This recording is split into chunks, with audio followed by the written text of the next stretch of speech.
This episode is brought to you by Transcend Trails. Starting at Walyunga National Park, traversing the Puruna Wildlife Reserve and finishing at Cobbler's Pool, you'll have access to some of the most stunning trails on offer in WA through the beautiful and untamed Avon Valley. But don't be fooled, your body and mind will be challenged in ways you might least expect. Whether you're taking it on solo or enjoying a day on the trail with friends, race distances from 6k to 65k offer an inclusive and unforgettable race experience for people of all ages and abilities. Transcend, rise above and go beyond. The valley awaits. Find out more and enter now at transcendtrails.com, with entries closing midnight 9th of August 2026.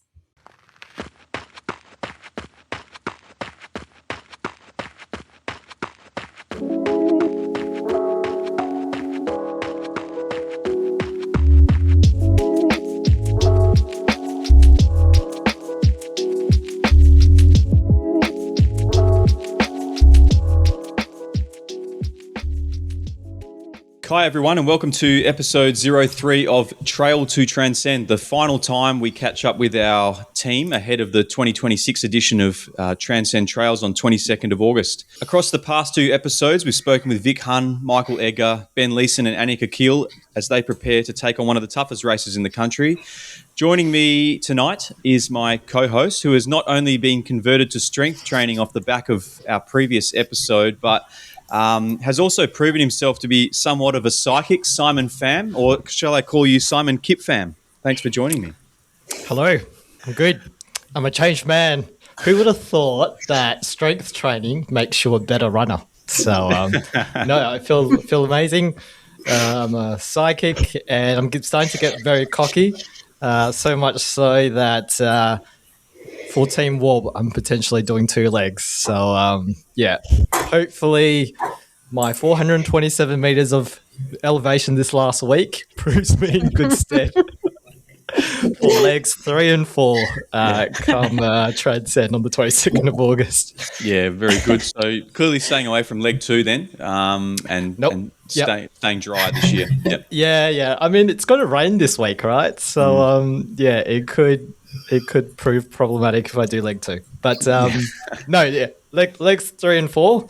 I hear there's stairs in 3 and 4, but no, we'll see. We'll see how we go. Very good, mate. Thanks for joining me. And my other co-host is on the up, running a pretty swift half marathon over the weekend, but in recent months has found herself to be, I guess, a champion of women's running in WA, with a women's track night coming up soon. Vicky Richardson, thanks for joining us. Thank you. Nice to be here. And the opposite end of the spectrum to what we're going to be talking about today. But track running. That's where it's at. Yeah. Apart from tonight, it's going to be about trail running. That's where it's at. Well, you know what, Vic, maybe after the eventual success of the women's track night, maybe there needs to be a women's only trail race that you and Sav and the team can put together next year.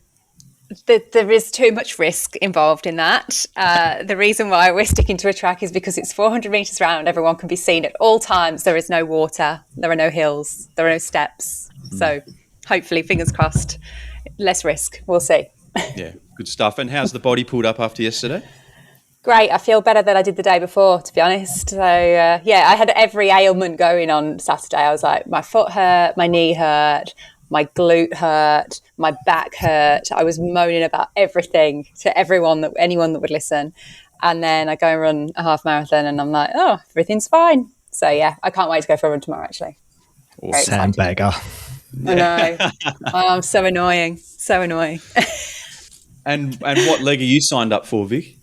Well, I talked Simon out of legs 4 and 5 this morning.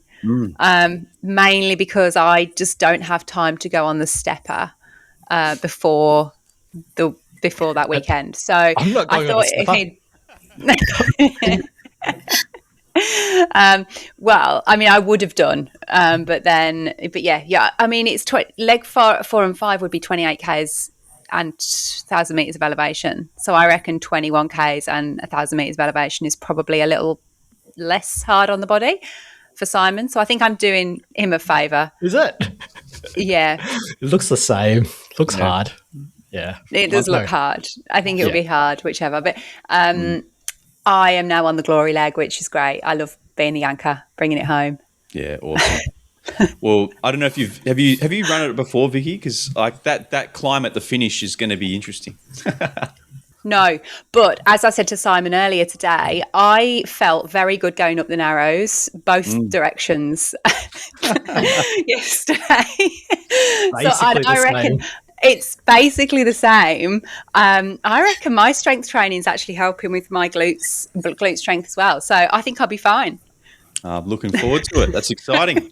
All right. Well, today we're welcoming back the whole team, not just two of them. So all of them have been up to an awful lot over the last few weeks, and observing the training that they're undertaking recently has changed my perspective on trail running and ultra marathoning. Like a lot of the stuff we've done in the past with training series has revolved around half marathons and marathons, and some of the stuff I've seen these guys do has left me bewildered, to say the least. Now, first up, we've already spoken about this fella and how he has a habit of breaking course records, but he's also started taking great pleasure in knocking off triathletes who dare take part on the trails. Ben Leeson, welcome back to the WA Running Podcast. Thanks for the invite back. I thought it was a bit hit and miss after the first one, but it's good to be back. No, good stuff, mate. Thanks for coming along. And what is it about triathletes that gets you going? Just can't get over the shaved legs. Just really. There's too many sticks on the trails to scratch your legs up. You need that hairy protection. Yeah, fair enough. Nature's gift. And next up, we have our very own hardcore music enthusiast and what I'm going to call the wicked weapon of the South, possibly Simon's new strength and conditioning coach, Annika Keall. Welcome back to the WA Running Podcast. Wow, what an intro. I feel very humbled. It's good to be here, but I feel like I've got big shoes to fill after that title. It's good to be here. No, a deserved title, definitely. And you've been up to some absolutely crazy things down there recently, which we'll get into later. So looking forward to cracking that open. Third, here we have, there's been a bit of banter in the group chat lately about King of the Mountain / Queen of the Mountain on Strava. And there's been a few trail segments that have been targeted lately. And this fella is not one to shy away from a bit of segment sniping. Michael Edgar, welcome back. Hey, mate. Yeah, looking forward to being back and having a chat with you guys. I'm also a little bit bewildered by what some of the people in here do, mainly Ben. So, no, it's some inhumane stuff going on from him at the moment.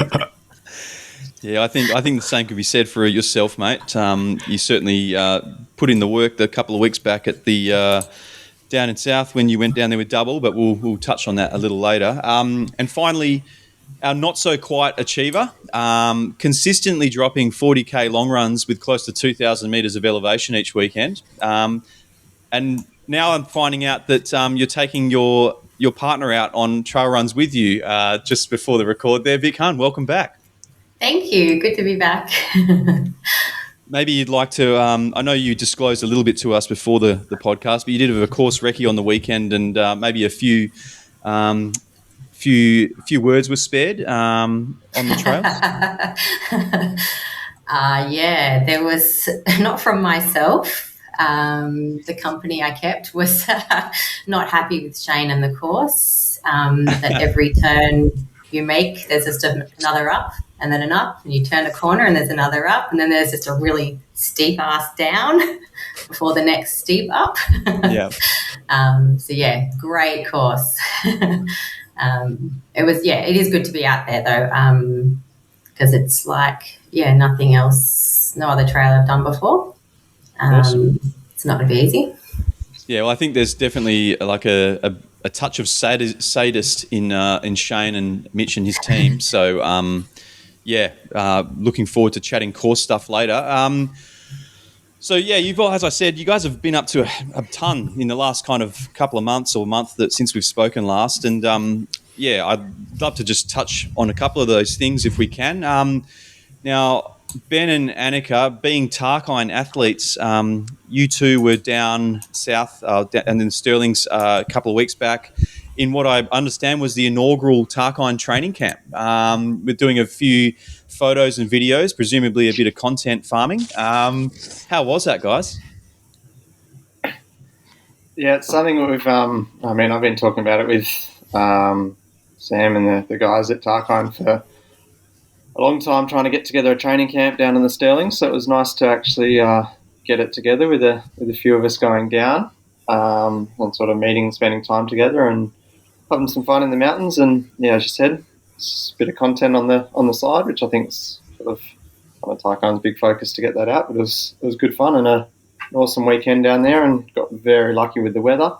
And then yeah, Eggy and Macca and the double crew were down there having a fun time as well. So that was a good weekend. How did you find it as the local girl, Annika? Yeah, I was supposed to say that I feel like Ben was doing more hardcore stuff than I was, going out with Christy in the FKT. That was pretty incredible watching. I got the lucky long straw of being the content girly for most of the day. So I was frolicking on the top of the ridge just after Bluff. We went down into the beginning of the ridge for a little bit to get some lovely photos with the beautiful weather. And I was just frolicking around at the top. Well, Ben and the crew, Christy, were trudging away trying to get the FKT, which was incredible. But yeah, it was pretty wicked weekend. So good to catch up with everyone, and it just felt like a proper team. You know, like trail running is a bit of an individual sport at times, but it's nice to come together as a team and just chat, a lot of banter and talk tactics, and such a good weekend for it. Yeah, some of the photos that I saw bandied about, crazy landscape. I mean, I've never been down there, and that's like, it maybe goes to show how ignorant I am, but it just goes to show like there's some amazing places in WA, and the Stirlings are like, definitely up there, because the views from up there and the terrain itself was just captivating, right? It's just incredible. I didn't realize, but we got to the top, started to go down into the ridge, and we could actually see the windmills in Albany, which is like where I'm from, and it was pretty surreal. I haven't actually seen the ocean or the windmills on the coast from Bluff, which is a 2 hour drive away. It was that clear, that good weather, that I was able to see all the way to the ocean, to my homelands. So that was pretty surreal for sure. It's just such beautiful country out there, as everyone who's probably been down that way to the Stirlings can appreciate that as well. It's a pretty special place. Yeah, for sure. Hey Ben. So you that FKT, you did that with Bryce, Christy, and Joel. Is that right? Yeah. So the goal was Christy sort of floated the idea a couple of weeks before of attempting the Stirling Ridge FKT loop. Just about 41 k's and about 2.5, I think, of vert. And we said, if we get the weather window, we'll go for it. Millie Young's the previous record and still current record holder. Spoilers on that one. And we had a glamour weather window, so we decided to head out for it. And Bryce, Joel, and I would support Christy and help out. Not that she probably needed any support. We didn't really end up carrying much extra for her or anything like that. We just did a bit of navigation to help out on the tricky points. So anyone who's ever done the ridge before, there's probably navigation's one of the toughest challenges. A lot of ghost dead end trails that take you a lot of wrong way, and if you go the wrong way too much, you end up climbing up or climbing down. Eventually you get back there, but sort of headed out, and we got to the top of the first climb. I'll probably preface this by saying that Christy did race the weekend before in Brisbane, did a 20k with a fair bit of vert, and had a full training week on the legs before coming in. So I got to the top of the first climb, up Allen's Peak there, and at that stage she's just gone, I don't know if I've got it in the legs today, but we sort of kept moving on at a steady pace, and then by the time we sort of got to where Annika and the guys were filming, we thought we might be 20 minutes or so behind the FKT time, but then by the time we sort of did that last little bit and up to the top of the bluff, there was a chance there where it could come good, and Christy dropped some pretty rapid times on the run down the hill to the car park. I think she dropped Bryce there for a little bit on the start of the road section, and Bryce was a bit worried that he wasn't going to catch up. And we ended up within about 30 seconds after Neil Young's FKT time to finish up. So didn't quite get the female one, but we did manage to get the mixed team FKT, and we took about 2 hours off that time at 6,025. So awesome effort by everyone. Sort of we took turns navigating, took turns cracking the whip on Christy, getting her up the hills, and then she certainly held her own as soon as she got to some runnable stuff, especially on the down. So pretty incredible performance by the team, and a nice celebration for the weekend. Yeah, how good! What a way to an opportunity like that probably doesn't come very often, given the weather you were describing, Annika. That's incredible. Yeah, couldn't ask for. We had, I think it was about 6 degrees or something in the morning, and maxed out sort of mid to high teens, and maybe 10 or 15 knot winds on the top for the day.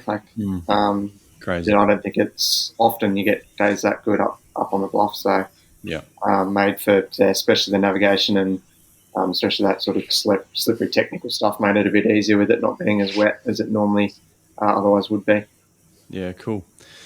So, Edgar, you were down there too the same weekend. I don't know if it was coordinated or otherwise, but you were down there with Macca and I think Luke as well from Double. Was that your first time doing a Stirling's weekend, mate, or and how was the experience? I've done a bluff a couple of times, but the first kind of training camp or big volume kind of weekend that I've done. So Macca, as he's kind of creating, there's a fair few trail runners now within the double community. So he really wanted to do a big training camp heading down there. So he rounded up a few people, and I think it just happened to fall on the same weekend as the Tarkine crew were down there, which was really, really cool to see.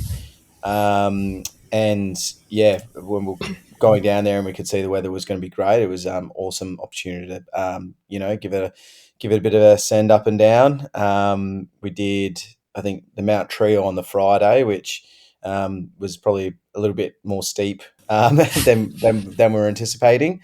So then we did. It was very cold on the Saturday morning, but we were able to do the bluff, followed by half of Ellen's Peak on the Saturday night, which we ended up getting back in the dark. But and then just a little kind of shakeout on the Sunday, which was really good. So I think we kind of did about 60 Ks for the weekend across like 4 runs, which is pretty cool. And it was just like an awesome weekend that Macca put on, and it just happened to make meeting Annika and Ben and stuff. It just kind of made it better meeting that all the Tarkine crew, and I can confirm that they were moving pretty fast when I saw them come through at the end, because we had a shower and a bit of a rest, and we walked on to see them finish, and they gave it a fair crack to get across the line. I think then Christy kind of collapsed, and then they had a good feed, and it was awesome weekend. Yeah, cool. And it's inspired me to, I think, do the ridge now. I don't think you could have timed that finish any better either, mate. It was, just coincidentally within about 30 seconds, I reckon you just appeared at the end of the road there. Yeah, I know. Probably 30 seconds too late, because we would have been right there. But it was awesome to kind of see you guys do it. And then now seeing all the photos, and definitely inspired me. I think I'm going to need to get down there and do the ridge, I think. I feel like there is a bit of a podcast crew going on to the Stirling Ranges situation, do the ridge together as a group, kind of sensing that might be happening, might be on the cards. Maybe we all go out and hit the ridge together. Post Transcend, of course. Yeah. Another couple of weeks of strength training, Simon, and you'll be there, mate. Yeah. Just another 2, right? My geeks will be great for that. No, I'll do the content. I'll do your role, Annika, this time, and I'll be there on the top of a hill somewhere. Oh, that's my role. The easy part. I want the easy part. No, I love that idea, Annika. That'd be super, because it would be a really cool experience, and to be able to document it, I think would be really cool, and would open up kind of a few people's eyes as to what it is, and it would certainly open up my eyes. That's for sure. Love it. Yeah, for sure. Can't guarantee the navigation skills though. Yeah, and can't guarantee the weather, so it's one of those. Yeah. It's a tricky one. Cool. Yeah, Vic. So you have done like a bunch of course recce, I think. You know, of anyone here, I know Ben's been out there, but I think you've probably done the most of anyone on the chat here. And has Shane at all offered you the olive branching and being able to go out and mark the course with him or anything? He hasn't asked. No, but I feel like it would be great, because I'd be like plastering big signs like fluoro, neon lights. I think if it was up to me, I'd be all over it. But I appreciate it's a very difficult job. But no, and it's only the first couple of legs, obviously. Yeah, I've been able to get out to. So I feel like that's not even half the course. There's still so much more uncharted territory ahead. Yeah. For sure. And what are your reflections on the course? I know you mentioned like a few swear words and stuff earlier, but is it what you had expected? Yeah, there's some parts which I found are a bit difficult to run, like quite rocky terrain, or like you're on the side of like a steep hill running sideways, or like clambering up near the waterfalls. So there's some sections which are not quite as runnable. But then it makes, when you get to the fire trail, or the tracks, or you see a random goat track that looks like it's possibly the path, and you feel so good. You're like, yes, I can, got a little section I can run now. So yeah, I guess it was, from what I've seen, which, like I said, it's not much of the course, but it is slower than I was expecting. Yeah, for sure. That section in that first leg where you're climbing up next to the waterfall is like epic, by the way, but it is not at all what I had expected last year when I ran it.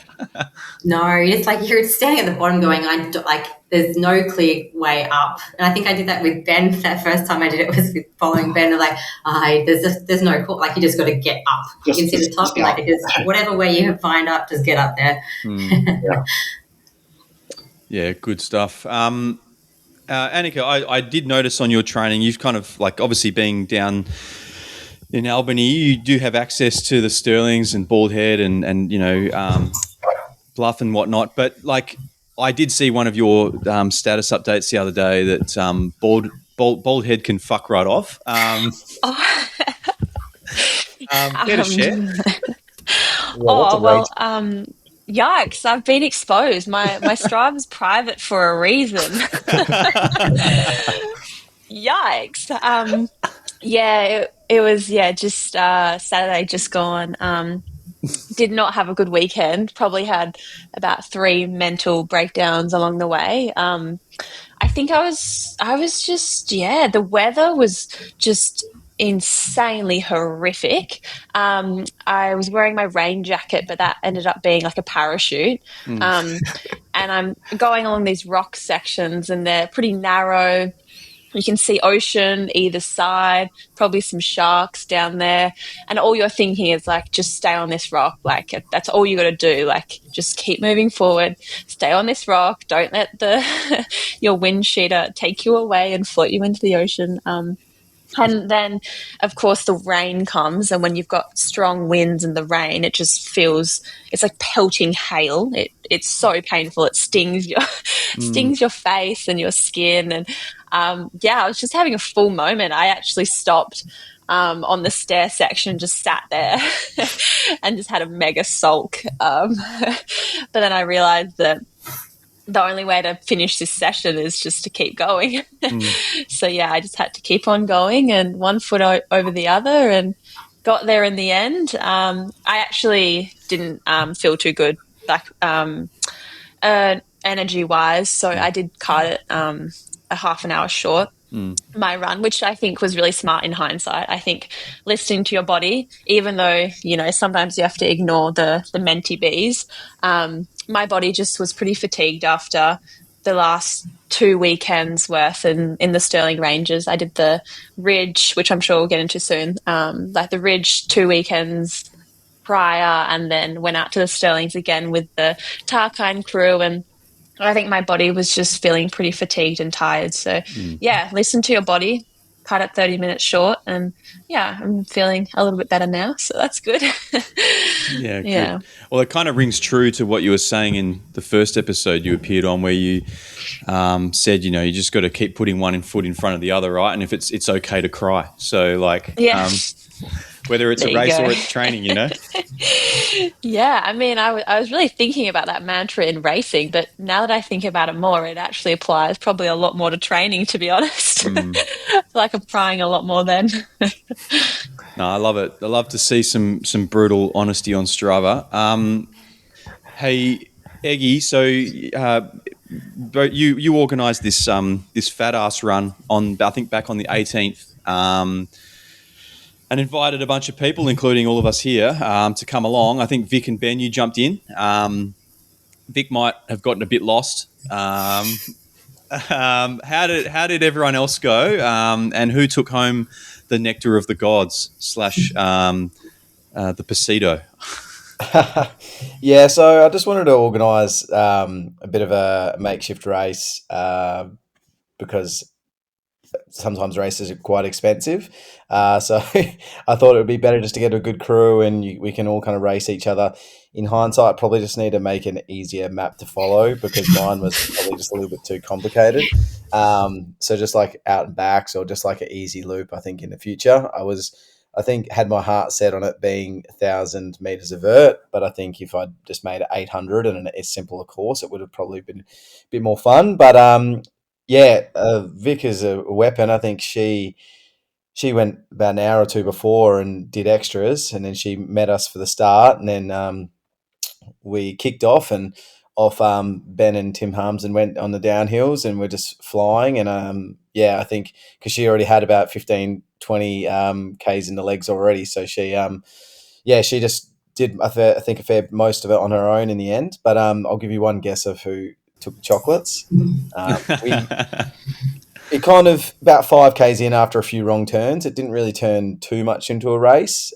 We kind of just would race the segments fairly hard to our own pace and the uphills and the downhills. And then when there was the few cross sections, we'd kind of just wait for the others to wait for the people to catch up and then race some of the flats kind of nice and easy altogether. So it was a good day in the end. So it didn't quite turn out the way I'd planned it, but it was still a cracking day with a good crew. I think it's a nice little way to kind of break up the training, and you can definitely get in your own head around the performance aspect of things, but when you can just get a good crew and just get out in the trails together and find some good single track, and it all makes it much easier. Yeah, sick. I mean, Shane, I think, had organised something like that, similar on New Year's Day, just beginning of the year. Do you think you'll make it, try and make it a regular thing, like a yearly thing that you try and set up? Yeah, I think so. Well, Shane kind of introduced me to it,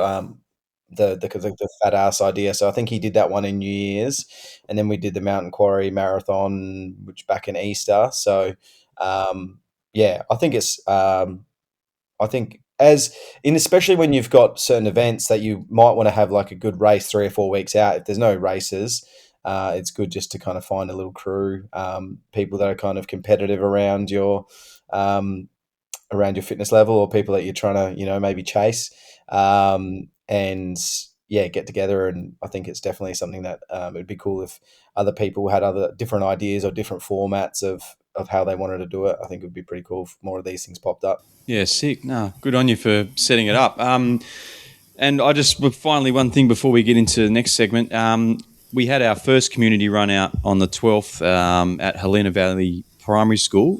So Simon and I were there. But Vic, you and I went out and took out for a nice early morning. I think 4:45 we might have started. And I think, Eggy, you were supposed to be there, mate, but you slept in. So yeah, apologies for that. I don't- No, it was good to see you. Good to meet you in person, Vic. Like, how did you enjoy that community run? And like, were you surprised by the amount of elevation like Simon was? Garmin lied. No, it's great. There were so many people. Don't know what I was expecting, but there was a lot of people turned up for the community run, which was awesome. So I guess there was kind of like lots of different packs of people running together, which was nice. And like it was a good day, and it was like it was a clear course. You know, the road was pretty easy. Do you know what? I still even got lost going back. Yeah. I don't know how. I was running with another fellow, and we just, it must have missed a turn. So took a few extra Ks on the end, as you do. But no, it was really great. Yeah, it was a well organized thing, and the run before was a lot of fun as well. Dark, obviously, and not great that your headlamp wasn't working and you were the chief navigator, but it was still like we still got a lot of it in, and it was nice to chat to the boys as well, Ord and Ed and yourself.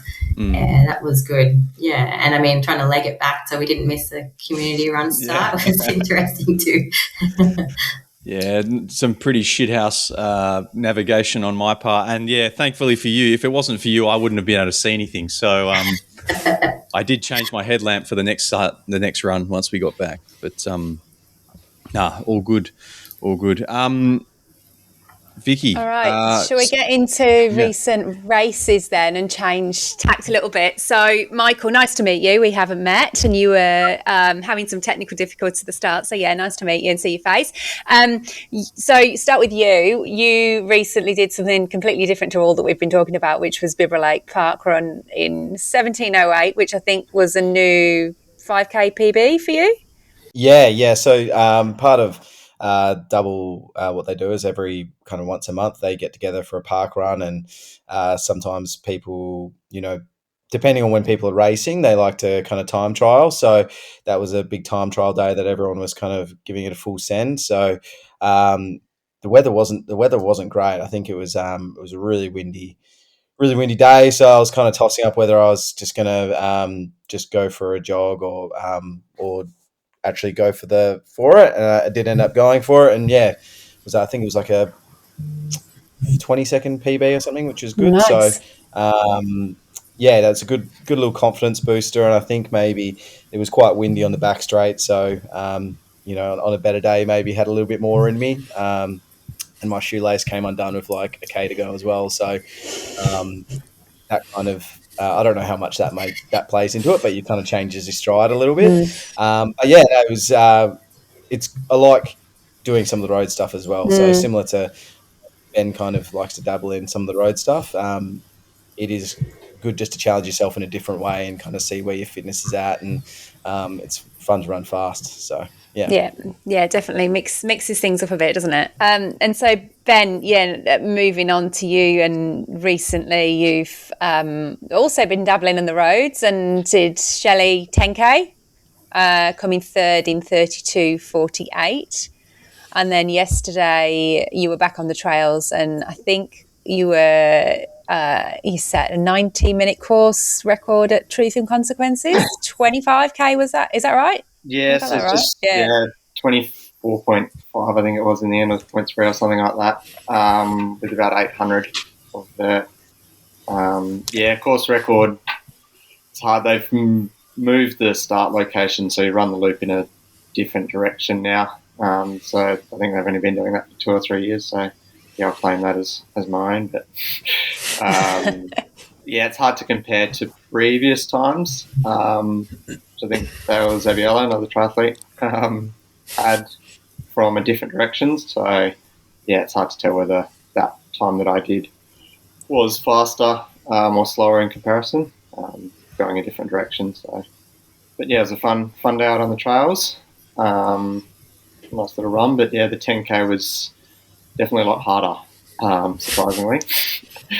That was after Eggy's little fat ass that we did, which I'm somewhat thankful that it didn't turn out to be a race and it was more of a social outing, because still felt that one the day after with the 10K. But yeah, really happy with how that went with the fatigue in the legs from the week that was, and the 25 and 1100 the day before.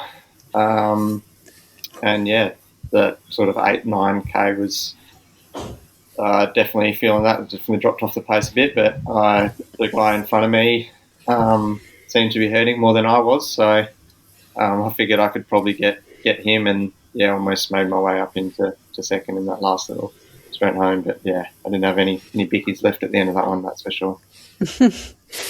Yeah, I'm not surprised after the day before. Do you think that, so doing those sorts of things back to back, was that intended, or did one drop it, and did the fast run drop in late and you were like, oh, I'll just do both anyway? Yeah, so I sort of had my eye on Shelley because I wanted to do something fast, and it's nice to do something other than a park run.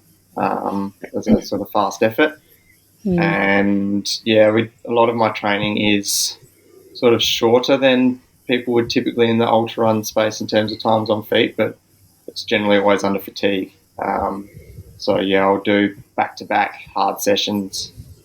So yeah, that was fully intended to do that.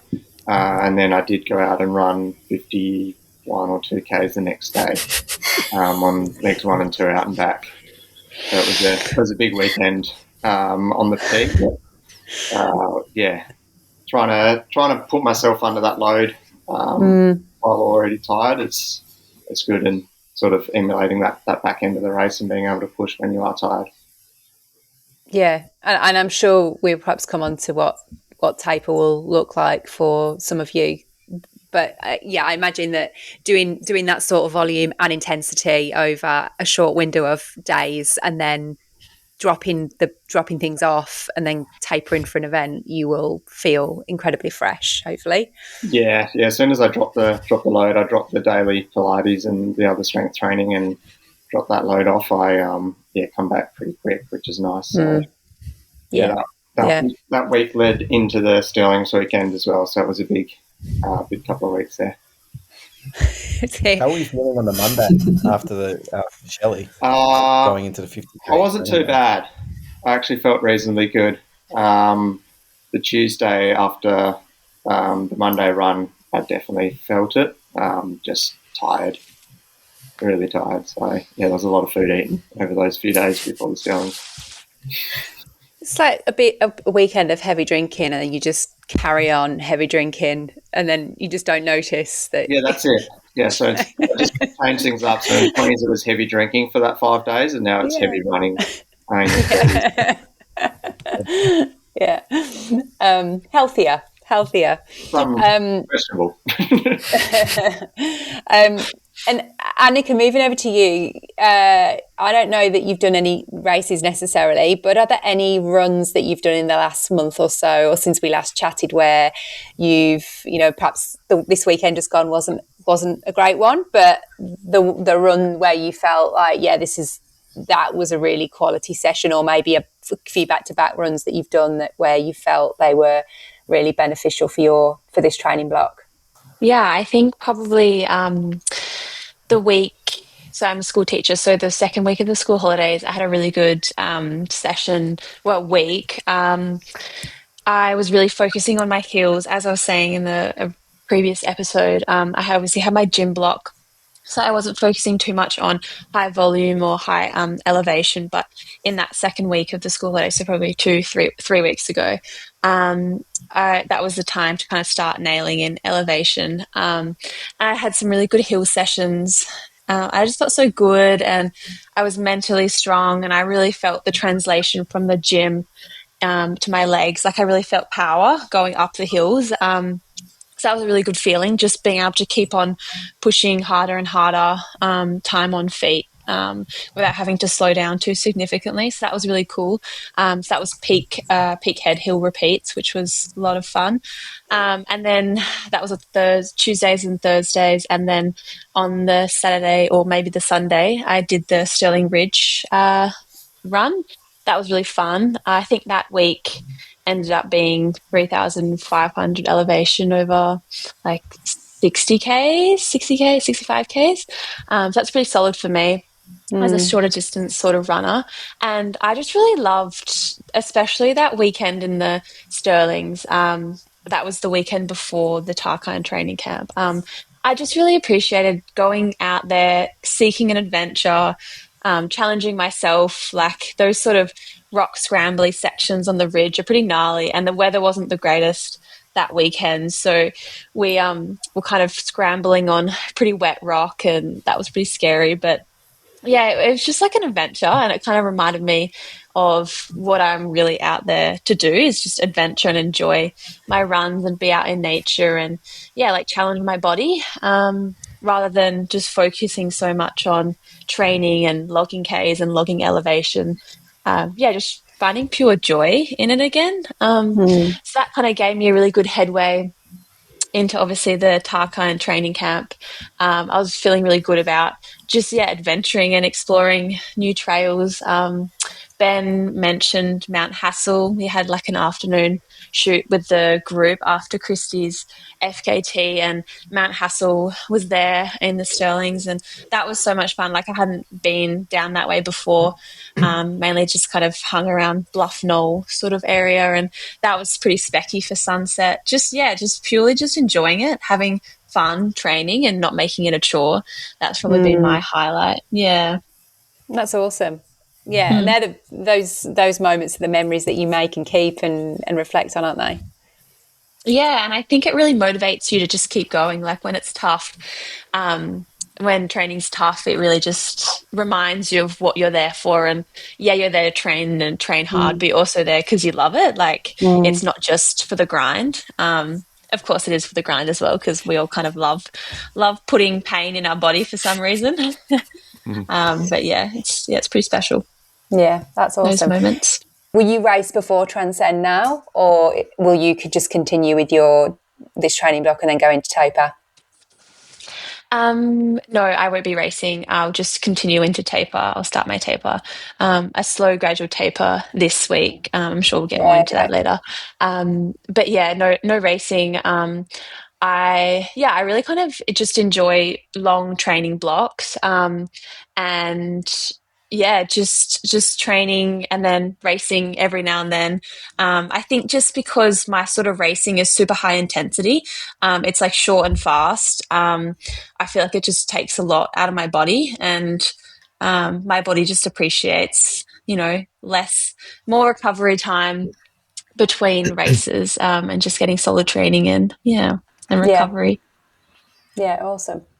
And Vic, over to you. So it's the same question, I guess. You haven't necessarily raced like Ben and Michael have, but you must have had a few runs in the last, well, you've had some big runs in the last few weeks, but any that stick in your mind as being the one that, like, yeah, that's really kind of given me a confidence boost?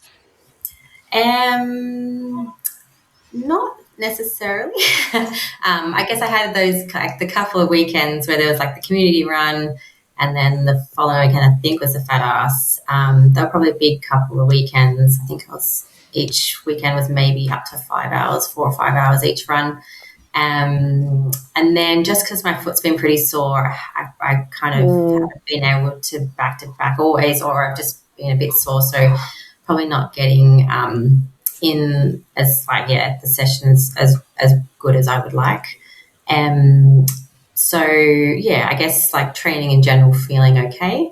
And there's been some good sessions, but I guess not feeling super strong. But think, be fine, make the distance, and just hope I pull up okay afterwards, probably. Yeah, but no, definitely no races planned between now and then. No. And you're managing that foot injury. I think we were talking about it before we came on, that it's your plantar fascia. Yeah. Yeah, I think I kind of came on after maybe not recovering properly after Feral last year. So that was, so it's been going on for a while, but I think the long runs and the trail runs really cause a lot more pain than the midweek stuff. So when I'm out doing a lot of hills and a lot of time on feet out, it is harder. I don't pull up quite so well. So, but there's no major damage, touch wood. So just keep running and just suck it up. Yeah, keep managing it. You supplement with like a lot of bike riding for that, for the plan Yeah. And yeah, there was a time where one day I just couldn't run because it was just too sore. Walking's hard, running's not as bad. It's more the lifing after the long run, which is harder than the run. But the bike definitely helps, certainly. I guess, while we're still on training, maybe we'll start with you, Vic. Like, what's your confidence heading into Transcend with 18 days to go? I suppose you've got a couple of setbacks there. So, like, what's confidence like, and what are your expectations heading into the 22nd of August? I'm not the most confident person at the best of times. And I think just being out on course has highlighted that my calf strength is definitely not where I would like it. But because I've been having to take it easy with the foot pains, so just I guess hoping they hold up on the day and just push as best I can with them where they're at. And I guess the goal is just to survive, I think. Perhaps it would have, I think maybe when you asked me last time, it was, see if I can maybe push myself a little harder, which I still plan to do. But I guess it's not until you're out there and you're like, man, this is going to be hard to push through some of these big ups and downs. So, I think I'm trying something new, going to go hard ass on myself, setting a tougher goal, try and push a little harder is probably, where I'm at. So I'm confident I will finish. This is self-positive talk here. I will finish and I will survive it. I think I know I've done longer distance events in the past, but geez, it's still 65K is a really long time to be running, and it's a really, really, really long way and a really difficult course. So I think I'll just be happy to get it done. Would you, as part of motivation, do you put a time goal for these sort of races? I suppose this is shorter than what you've done previously. If you were to set a time goal, does that motivate you, or do you like to set just little goals, like get through this leg and then reassess? How do you, I guess, train your mind in the lead up to the race and while you're in the race itself? Yeah, I don't. I have in my mind I target time that I think, but I guess sometimes that's more for planning aid stations and how many gels to pack and how much fluid to pack. It's not so much I'm setting myself this goal because I want to be here at this time. It's more I think this is how long it'll take me. So I kind of have a time in my mind for that, and that's kind of just plucked out of the air, really, because I guess you don't really know how long it's going to take you. And I guess the beginning of the race, the middle of the race, the end of the race, so much can happen from there's just a long time to be out there. There's a lot can happen. So it's hard to predict, I think. So I don't necessarily have a set pace that I'm aiming for, but I guess in my mind, I suppose I think I would like to a goal, a hard goal, which I'm not sure I think it's probably overly optimistic, but I would like to get in around 8 hours for the 65. So I think that's maybe 7:20 or something pace. So kind of that'll be in the back of my mind that, okay, if I can kind of keep that in my mind, that I'll be on track, so to speak. But like I said, it's probably more knowing what time I'm coming into aid stations and knowing if I've got enough fuel to last me until I restock, really. I feel a bit better because I was actually writing predictions for all of you guys as part of my cycling predictions, and I wrote down maybe 8 hours, 10 minutes. That's probably I think that's pretty good. Yeah. I'd be very happy with that. Okay, cool. Well, let's go with that. Annika, we'll go with you next. In the questionnaire, when we were starting this series off, in terms of goals, you wrote 28Ks, beat all the fellas. Reflecting on your training plan to date, how confident are you in beating the fellas in the 28Ks? Oh, I don't know. Wow, did I write that? Damn, I was pretty confident back then. Run with it, Annika. Run with It's it. come back to bite me. Yeah. Well, I might have to start doing something, putting something in the waters to start reducing the amount of men that are participating. I don't know, you guys up in Perth might have to do something about that. But no, I've had a really good. I feel like I've had a really good training block. I knew always going into this, especially with Transcend being kind of a stepping stone towards Kosciuszko. I knew that wasn't going to be as prepared in terms of Ks on feet post gym block. I was very much thinking long term sort of strategies and really just using Transcend as a race to nail my race strategies, my race plan, how I want to carry out my race, my mental sort of load and mental strategies as well, because it's pretty similar race profile to Kosciuszko. It's the same elevation profile and same amount of Ks. So yeah, just really trying to use that as a stepping stone, a training run, to just hash it all out, ready for hopefully a really good Kosciuszko. But yeah, confidence wise, I'm feeling good, but I don't know. That's a pretty tough call to make by me 4 weeks ago. We'll have to soon find out, I guess. Do you have a time goal in mind? Oh, I'd like to know what you think. What was your prediction? So my limited research. So look, course record 2:43 last Okay. year. I don't know if this is too optimistic or an insult to you, but I wrote 2 hours Oh. 35. Too much? No, oh my god. No? Was that Petra? Yeah. She's a weapon. Oh my golly. I'm feeling very humbled, appreciated right now for that sort of goal you got there. I think that's very optimistic, but you know what? Nothing, I think nothing can never, we'll have to soon find out. I'll be intrigued. Yeah, we'll soon see. All right, we'll find out. All right, Eggy, you got the 40K. I think in the questionnaire you wrote sub 4 hours. How's your training been, I guess, in terms of your reflections over the last 4 or 5 weeks? And what's the confidence like heading into Transcend? Yeah, I'm pretty happy with the block that I put in, to be honest. When I sat down with Smithy and we kind of planned out how the block was going to go, a few of my weaknesses that I could see is probably a lot around my climbing. Like, I think I can descend pretty well. I'm like fairly good on the flats, but as with all trail runners, we probably all think that we can get better at climbing. So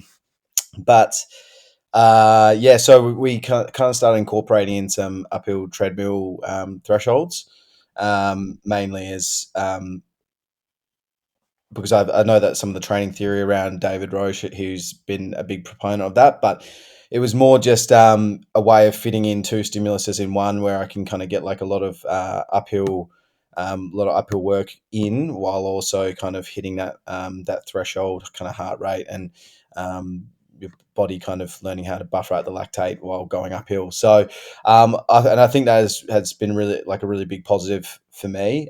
So doing that, as well as just keeping my hill strides and sprinkling in a bit of speed and stuff when I can. And yeah, I don't know. Like, I had the run that I just did on the weekend, which was my Kelly's repeats, and I don't know. I'm feeling pretty good. So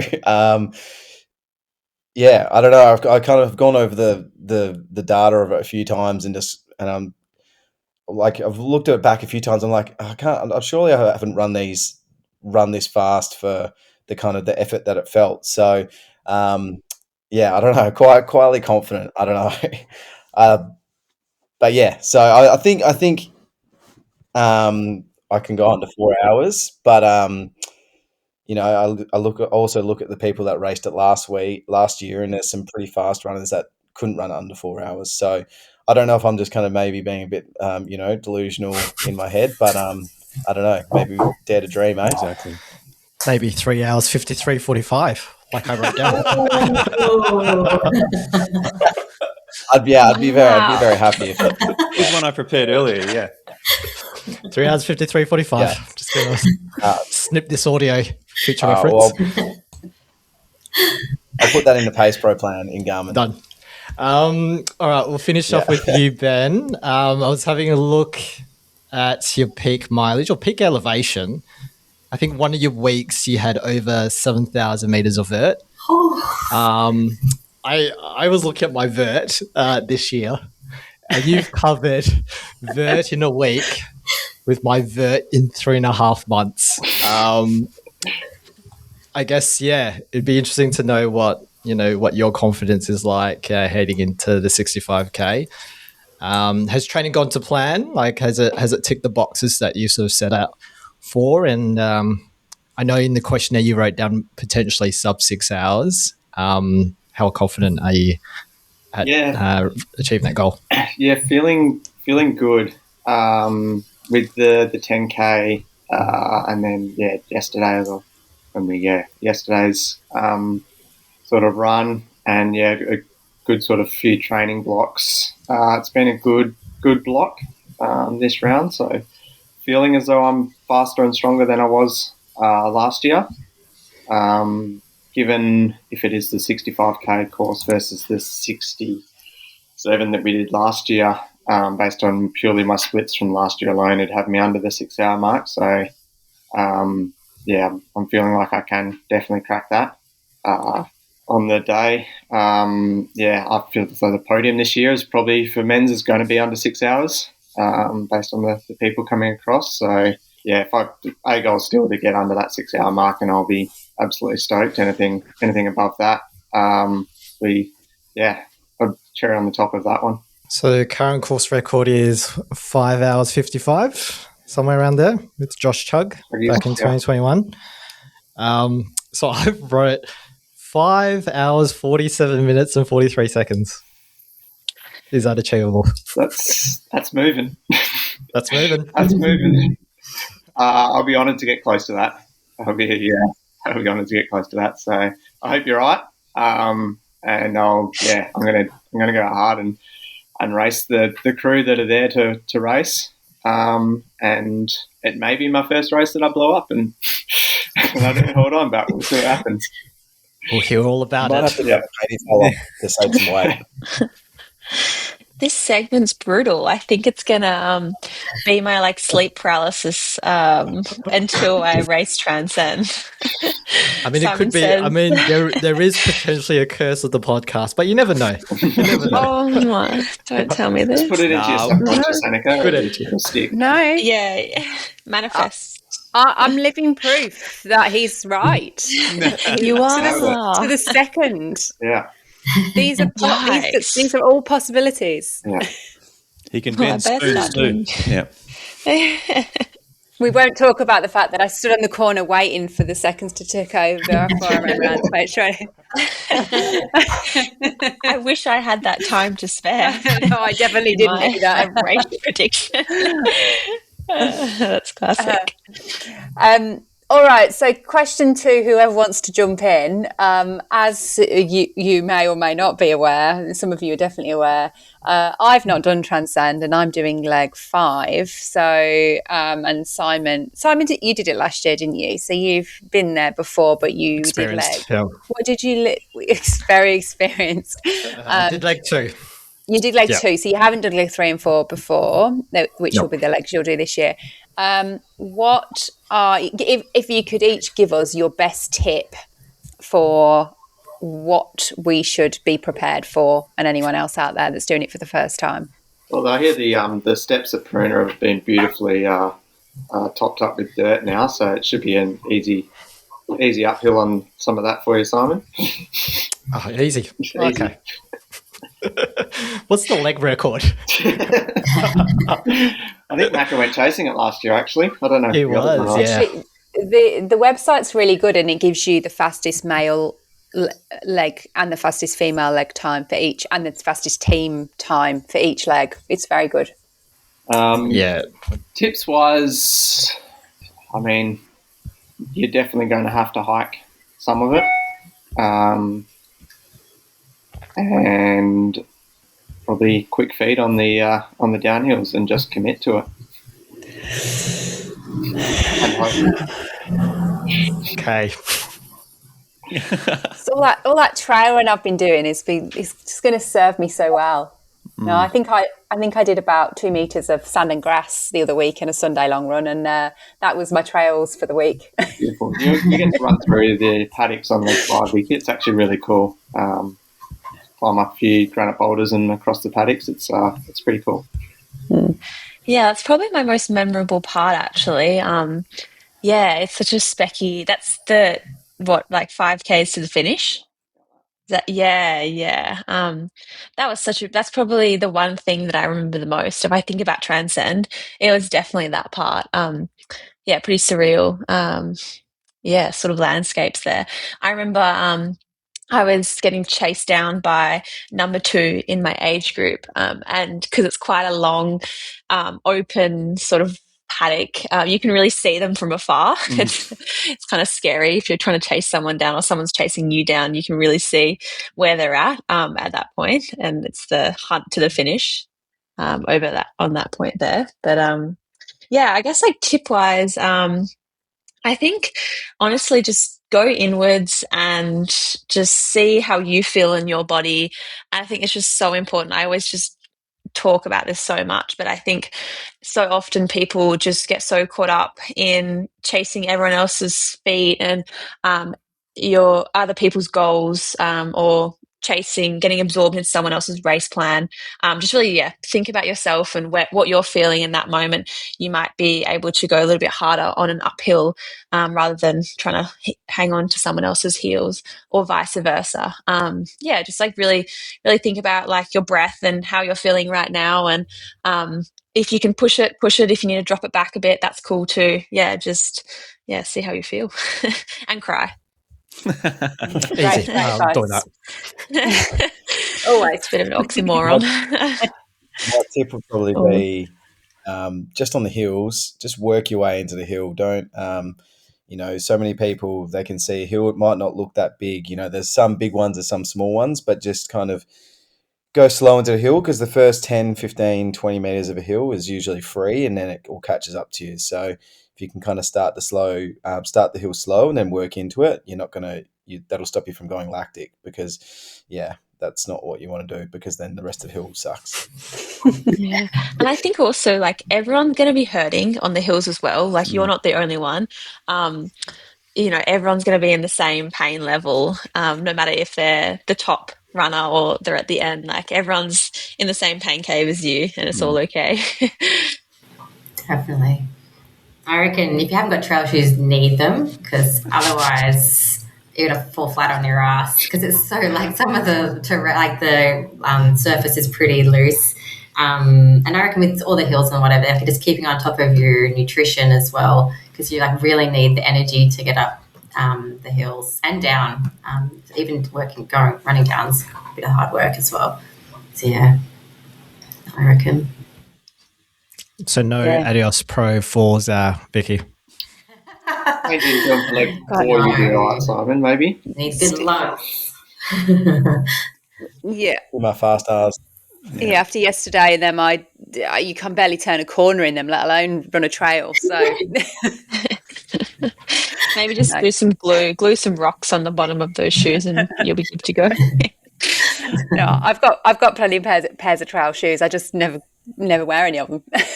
Buy them with great intent, and then they just sit in the box and don't go anywhere. Right.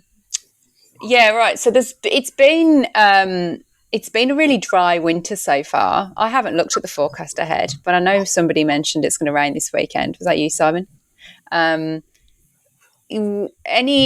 thoughts on what that's done? And some of you have been out there, obviously. So whether that's will favour those of us that have river crossings or stream crossings on our legs.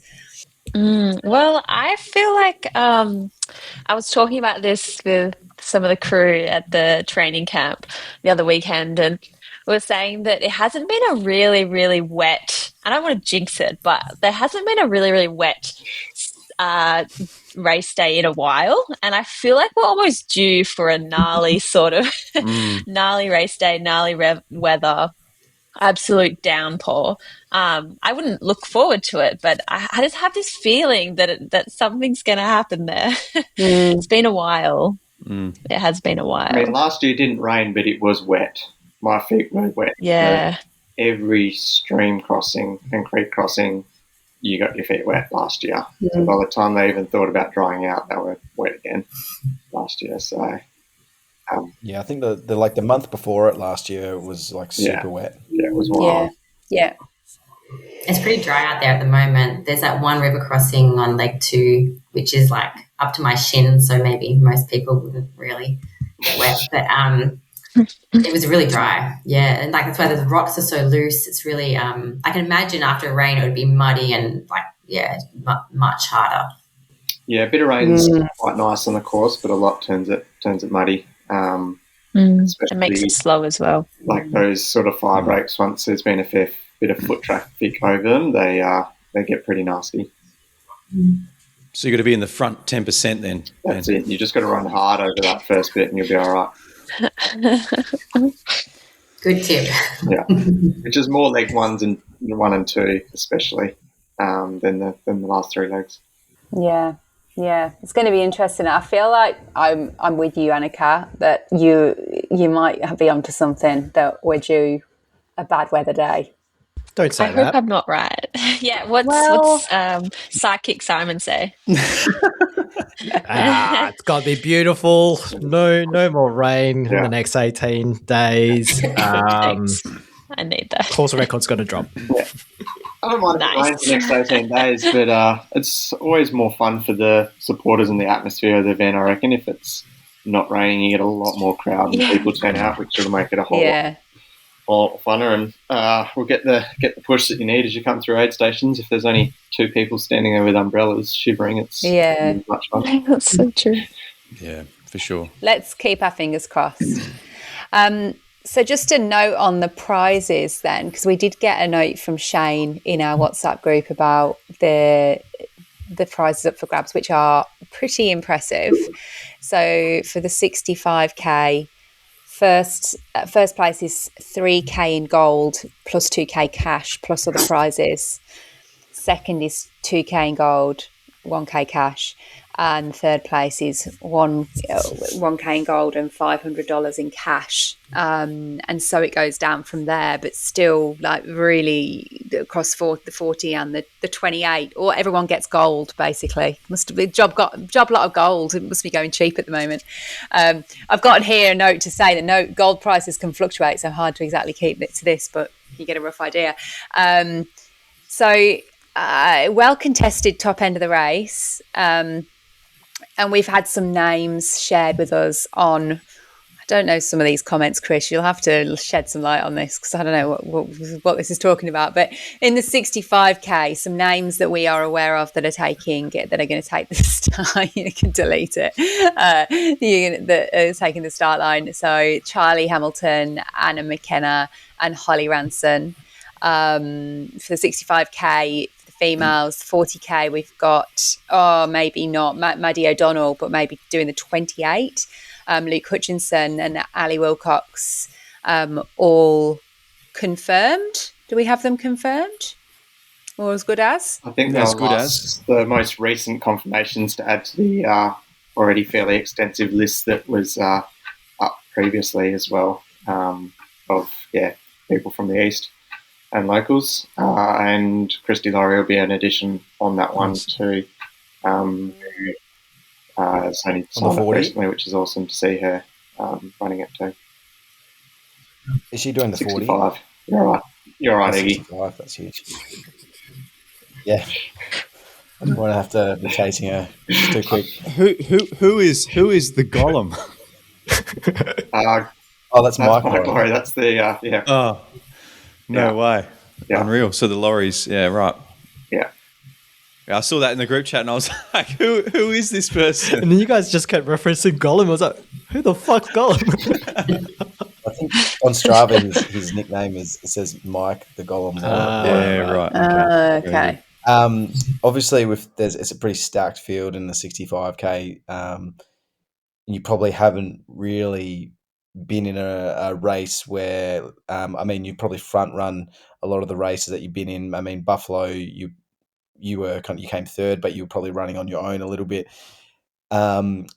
Are you kind of anticipating that there's going to be a bit of a pack form? Are you going to does that change your race strategy? Are you just going to go to your plan, or are you going to, if people are going out hard at the front, are you going to try and hang on? Or Yeah, I find it hard with running in the pack. I know a lot of people like to run as a group because it sort of drags them along or whatever, but I find it quite difficult because I might be faster on some sections and the other people might be faster on other sections and things like that. So I'll definitely still run to my own pace, and whether that's with a pack or without a pack, it doesn't really bother me too much. And yeah, I think I'm going to have to go out if people like Billy and Charlie and Mike, whether he runs the 65 or the 40, take off pretty quick. I'll probably have to go out with them. I think to a degree, but I'll know my limits of where I think that's going to be too hard to actually sit on that pace for that long. I do have sort of benefit of running the course and knowing the course pretty well, which will play to my strengths and know where I've got recovery points and downhills and how long that hill climb actually is. But yeah, it's going to be a hard race, so couldn't say until I'll race my own race to a degree, but I know I'm going to have to push a lot more than probably what I have previously, which is kind of fun. And I'd rather race a race with the chance of getting fifth or sixth than knowing I'm going to win it. So I'm pretty excited for that, especially being in home soil as well. 3 minute first K, blow them away. Okay. Well, it normally goes out hot. Hey, I think last year was a 4 minute first K anyway. Yeah. And yeah, it's a fun one along the river. So yeah. Well, Ben, will you go out hot, do you reckon? Oh, it'll be fairly quick off the start. Yeah, I won't be 3 minutes. I can tell you that much. But I dare say it'll be a 4 minute first K again for sure. Yeah. So you'll be sticking up there, like trying to keep up the pace, Yeah. push the pace. I won't be pushing the pace. Push the pace. There'll be other people to do that for me. there's nothing better than watching your mates or your competitors blow themselves up ahead of you anyway. So just run your own race and watch it happen. Yeah, that's the goal. I normally come through the back end reasonably strong. So if I can continue that, hold on and see. That's when the mental game starts to play. Okay. All right. Well, heading into race weekend, what are perhaps some of the logistics that you're thinking about now in terms of perhaps crew, nutrition, gear? Maybe we'll start with you, Vic. Like, what do you have crew support in mind? What are some of the considerations heading into the 65K? I should have been better prepared for this. I haven't thought about it at all. To be honest, I don't know where the checkpoints or aid stations are. I don't even know if I'm allowed to have crew.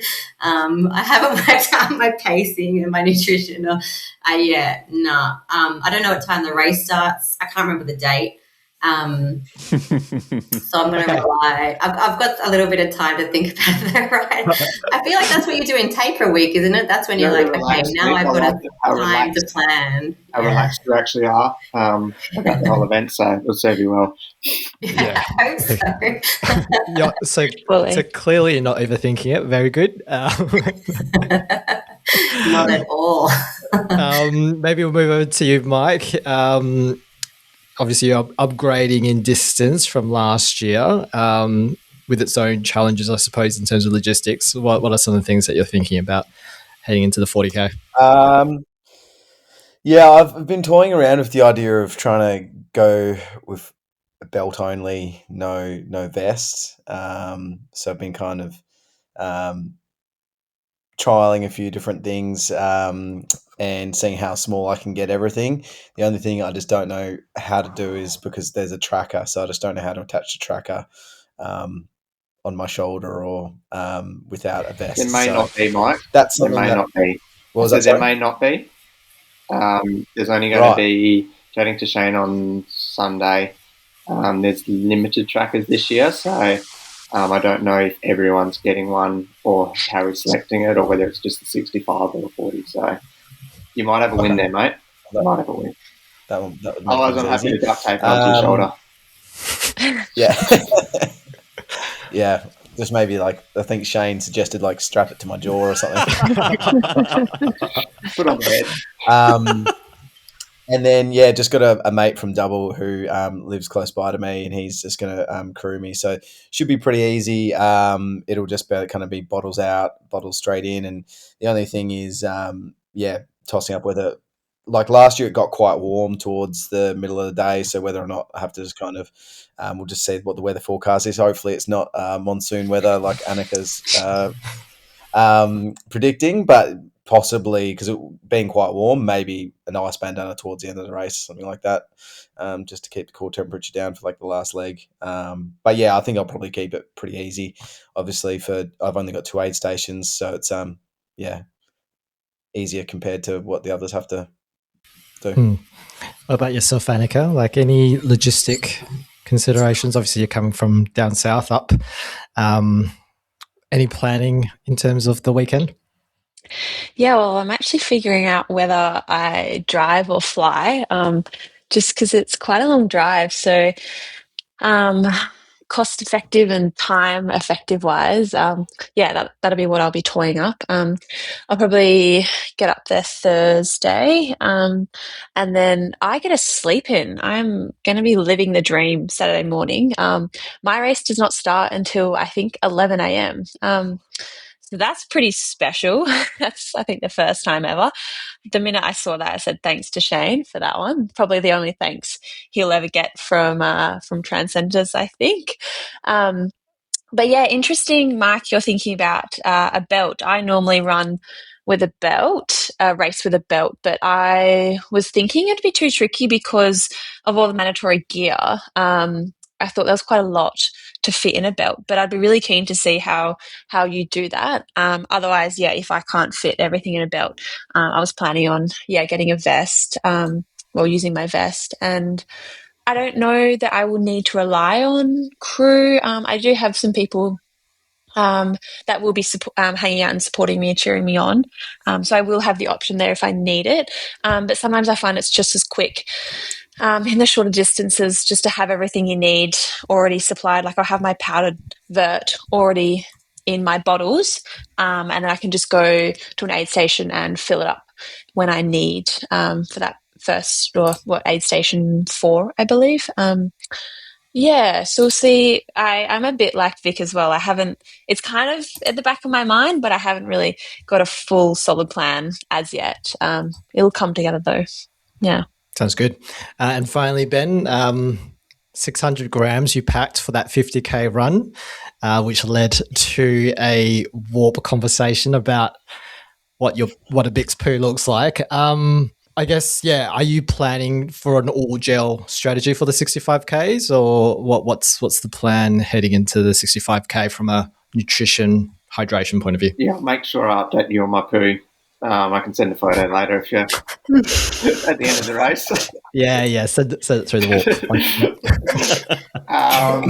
It'd be an all gel strategy for me. So Bix gels every 20 minutes. So the 40s and the 30s sort of mix it up, sit around that sort of 100, 110 grams an hour mark, and plain water. I'll probably run off last year's split times for aid stations and how much I need to carry between that. And I'll do sort of 750 ml to a litre of water an hour, depending on how hot it's going to be or monsoonal it's going to be. Thanks, Annika, for that one. I'll have crew at the first 3 aid stations only, just with the bus that you have to get to for the 4th aid station. and there can be a bit of a dick around there if there's a hold up there. Your crew might not actually make it to the finish line for when you finish, which would be pretty sad for them to miss out on. So being just, I'll take all my gels I need at that final aid 3 and carry them through to the end. Yeah. Sounds good. Yeah. Some ideas there, Vic? Yeah. I've been taking notes. Thank you. What were you going to say, Annika? I was just going to say that that's a really good point, Ben, that you mentioned about aid station 4, how it's can be pretty tricky to get there on time. I even noticed I was crewing a few years ago, and even just getting from point to point, I think it's so important. If you're listening and you're a crew member, or even if you're racing, just nailing each aid station, knowing where you need to get at what time, knowing the direction you're going to get to that point, I think is so important, because there's no reception in quite often those spots, and maps can quite often take you on a really rogue way through like private property, which obviously you're not going to go through. And then you get to that point and there's no reception, etc. So yeah, definitely having that sorted and knowing how much time you have to spare to get to those aid stations is a really important planning process, I feel. Yeah, that's a very good point. I know the event guide, which I haven't read yet, but I know got sent out, is highly likely got really good directions. I normally print out for the crew each year to get from aid to aid, because as you said, you don't have signal for some of those bits. And yeah, especially for the people running the 28 and the 40 that are running faster, I dare say you'll be tight if you're in the fronter end of the field, getting between. If your crew are watching you start and then getting to aid 4 and then trying to get from aid 4 to the finish, should be a tight turnaround. Yeah, for sure. I just remember, Chris, when we were driving from aid station to aid station, I think we found ourselves, in between legs 2 and 3 or 3 or 4, I can't remember, where we were just driving in someone's private property for a while because Google Maps told us to go there. So yeah, I think, for those that are crewing and planning to get from aid station to aid station, I think, just take notice of the directions, that's for sure. Yeah, I mean... Yeah, and Ben... sorry. Okay. Ben made a good point about that map. I think is that new? Because it wasn't there previously, when I was crewing, and it's so helpful with it actually shows you the roads, so you can just follow that map without needing to use Google Maps to take you on that road direction. And you said that's in the race pack booklet? Yeah, I dare say it will be. I haven't looked at it, but it was the last couple of years. So okay, super useful. Google Maps. Yeah. Yeah, cool. So I guess while we're on like logistics and finish lines, will your loved ones be there to see you guys finish, or will yours likely just will be happy with you at home without you at home? Oh, my girls will be there to hopefully run over the finish line with me, which is always a nice highlight. So it's nice for them, especially my wife, she is probably like the real MVP. She, I couldn't do any of this without her. So because, there's a lot of training that needs to be done and the kids still need to be looked after. So it's nice for her to get to see the result as well. And then, the girls love running across the finishing line. Yeah, sick. Well, do you think after this, will you likely be in the doghouse for a while, Mike, or will you? No, we'll just get straight back into it the week after. I got Feral in November, so doghouse after that. Yeah, it's going to be a big doghouse one day. Very good. How about you, Vic? Does your family come with you to watch you finish these races? Hopefully, that would be great. Obviously, very fortunate to have family look after them whilst I'm running. So if they can make it to the finish line, I do appreciate it. And the kids, I think it's good for the kids to see as well. So that when I'm gone for so many hours on weekends and early mornings and all stuff like it, this is why I'm doing it. And they love the atmosphere. I mean, they particularly like the lollies that come at the finish line as well. I feel like that's their highlight, but it's the whole thing. They just, it's a good atmosphere for them to be part of. And I like having it. I think it's important to have your kids see you do hard things, right? Like, and to see like, hey, I ran 65 kilometers today. That's a really cool thing for your kids to be able to, place you on a pedestal as a role model, right? It is very cool. Yeah, very lucky. Have you signed them up for the kids race bit? I have not. Is that the next day? Is that right? No, it's in the afternoon. Oh, of course. I'm all over the event schedule, as you know. So, I guess I'll still be running, won't I? So I'll have to work out logistics. I think it's at like I reckon you'll be done by the kids race for sure. They make it so most people can run with their kids or hobble. Yeah. Oh, awesome! Then I would love that. I always, if we can, get them in the kids races because it's good. They get like a proper bib and everything too with their name. Oh, cute! Yeah, nice. That'd be good. Thanks for the tip. Might have to convince mine to come down and have a run, maybe roly-poly down the hill. Hey, Annika, how about you? Have you got family coming up from Albany to come along? Friends, family? Yeah, I've got some friends up in Perth that'll hopefully be able to make it for the race, which will be super fun. They're such legends. They actually, for my double Donna race over in Victoria last year, they surprised me. No way. They weren't planning on coming, and one friend had planned to come, and then she picked me up in the hire car, and they were hiding in the back seat. Next minute, they just appeared, and they were all there. So that was pretty surreal. So yeah, hopefully they'll be able to come. Who knows? Maybe they're surprising me. Maybe they're trying to play it cool. So hopefully those guys and my partner, I'm pretty sure will be able to come up from Albany as well. So that'd be really cool. Yeah, sick. See you break a course record. Oh man, it's really tough right now. It's expectations. Simon started it. I'm just playing off, Yeah, 3:35, going monsoon weather, like race for the ages. Yes, brutal. And finally, Ben, how about you, mate? What do you like to see at the finish line besides the ribbon? Yeah, ribbon's always nice. But yeah, Chess will be at the finish line, and Mum and Stepdad will most likely be there as well. Mum doesn't like to miss too many of them, so she's probably be one of the most emotional ones there, regardless. As mums are, and then I'll have generally half of Manning Park standing around cheering me on as well, which is pretty awesome. Yeah, sick. That's awesome. And I think they've got the yurts again this year. Is anybody staying the night after and presumably partying on into the night after having nearly killed themselves on the trails all day? No. That would be fun. Yeah. It would be fun. I'm going to stick around until it gets too cold, and then I'll shoot off normally. That stage the leg's starting to seize up, and it's time to go eat some more food. Did I see there's an actual party bus happening?